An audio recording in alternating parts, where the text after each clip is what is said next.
Hello and welcome to episode 114 of Things I Learned from Barry Harris. And today I thought we would discuss this idea of being able to start on any degree and it triggers you to do something like we were doing with the single notes for the last episode. But I thought instead we could push it over to the idea of playing it with Barry's scales of chords. So we're going to take a degree of the scale. We'll say that'll be the degree that we want to end it on. But what can we build out from that to harmonize it? So for instance, we'll take C major 6 diminished. Here's our drop twos. Okay, so our scale, for those of you that are new, is a major 6 diminished scale is going to be a major 6 major scale, but with an added flat 6. So there's our scale. And then when you harmonize it, you're going to get, the first one's going to be a C major 6. The second one's going to be a D diminished. And then from there on out, it's just going to be inversions of those two. Then you have another C6, another D diminished, another C6, another diminished, another C6, another diminished, back to C6 again.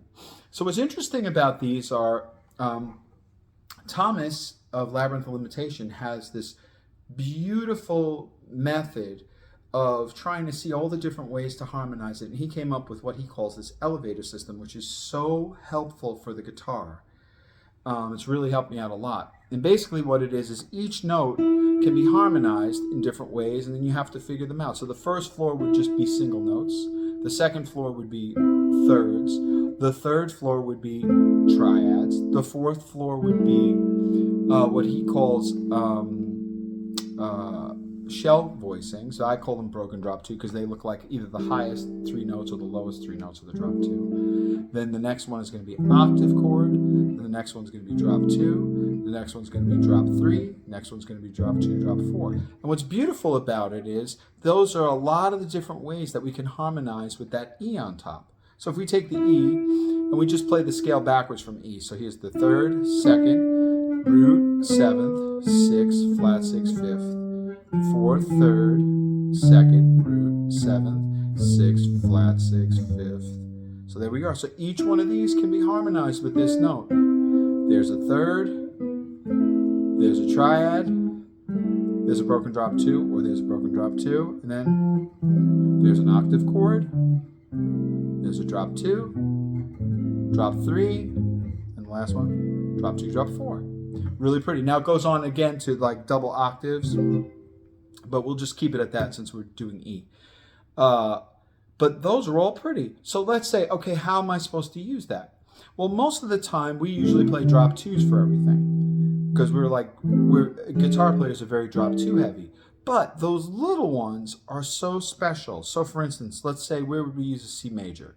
So I was thinking to put it in All the Things You Are.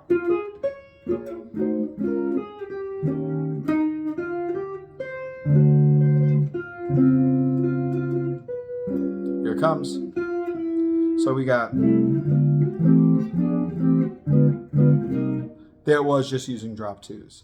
But I could have done a bunch of stuff parallel. So I could have said just thirds. So I could have said,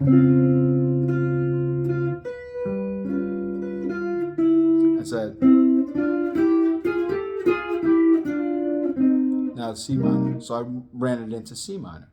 But see, that's just thirds. I could have done a little thing on thirds. Maybe I can do triads. So let's try it. Now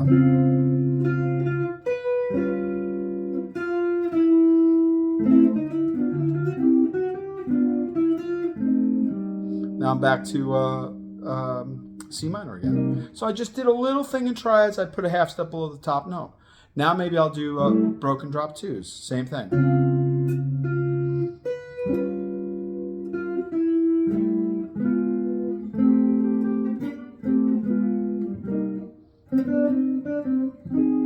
Really pretty. The broken drop 2s are pretty. How about octave chords? So if I said,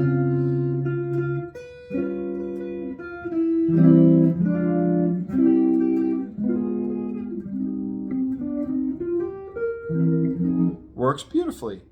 Those are octave chords. So pretty. Totally staying away from drop 2s. How about Well, drop threes are going to sound funny because you're going to have the A and the bass, but it'll be okay. So if we said,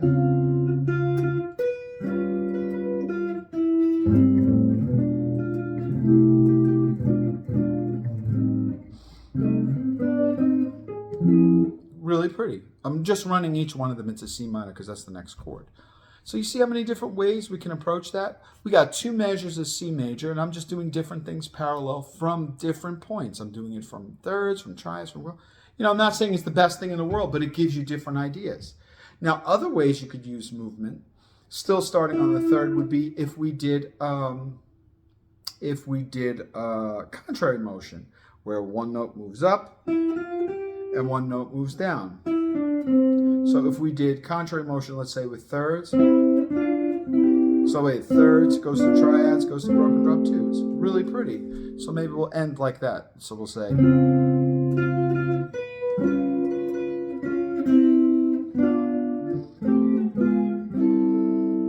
something that's at least moving around. We could have gone even further, but you see how pretty that is? Now I'm doing contrary motion. Maybe I'll start with triads, so it'll move from triads. I'm sorry, it'll move from triads to broken drop twos to octave chords, which is really pretty. So let's try that one.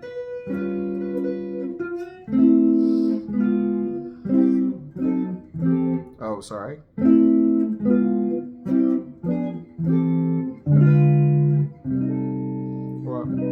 Could have ended on this one, which is really pretty.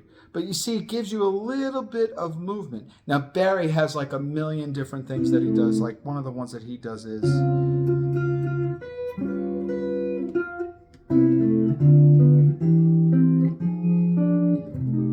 back to C minor or something like that. That's also a pretty one. But it just shows you. And this is all with having the E on top. So that is our note that we say we want to end on that note, but all the different ways to harmonize it. Then there's also, we did parallel motion, we did contrary motion, and then there's oblique motion where you keep the E, but then you maybe move the notes around underneath the E, but keep the E constant. So we can do that. So we'll say...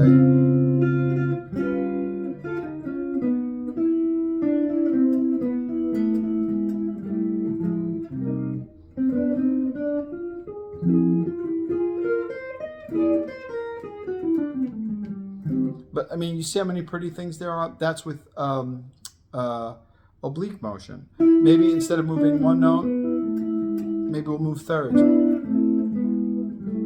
which is really pretty. So maybe I'll try that one.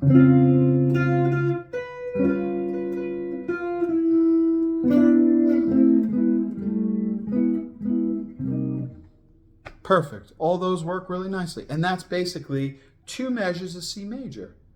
It's so nice. So you see all those different ones. And the only thing that concerned me was I said I wanted to stop on E. I want E to really be the one. E to be the note that I'm harmonizing everything around. I mean, it's just so, there are so many beautiful things to think about. And also you think about the length of time you have. Like some songs, the C major, maybe it only goes for a measure. So you don't have so much time to do all that stuff. But do you see how many different things you could do? It's limitless. It's limitless. I like these triads. I like these triads where you take a triad and then you take the bottom note and you put a half step below.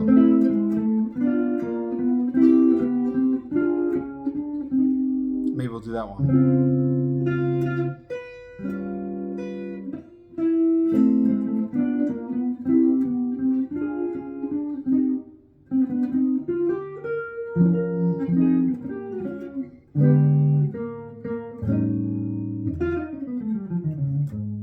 I mean, there's so many nice things to do with it. It just gives you a different way maybe to approach chording.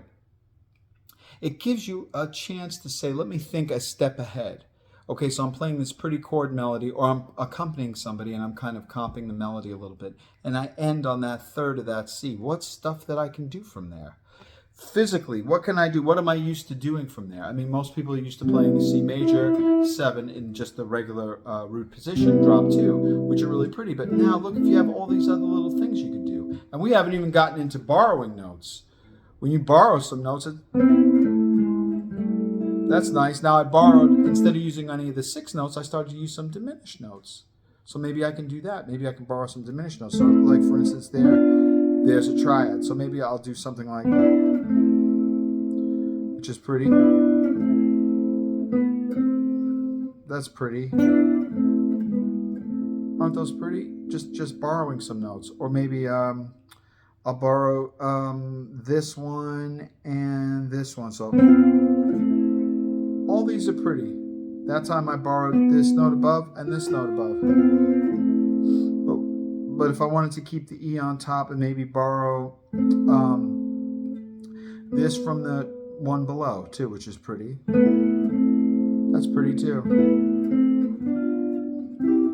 Also pretty. But I like also the top note.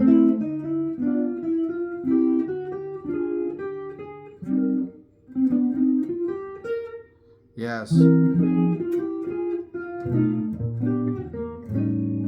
So many nice things. So many nice things. So be sure, because Thomas just made a video about this, be sure to check out his. I'll leave a link in the description for his. But so this is just to show you, you should be able to do all the things that I was talking about. You should think about, what if I could do that from every degree of the scale? Every degree. And thinking about it from the point of view of various scales of chords. So either the major 6 diminished, minor 6 diminished, dominant 7 diminished, or dominant 7/5/5 diminished. It gives you quite a few options that will make you sound completely unique to you. And you're not going to sound like anybody else. So just something to keep in mind. Until next time, enjoy practicing harmonizing from the third.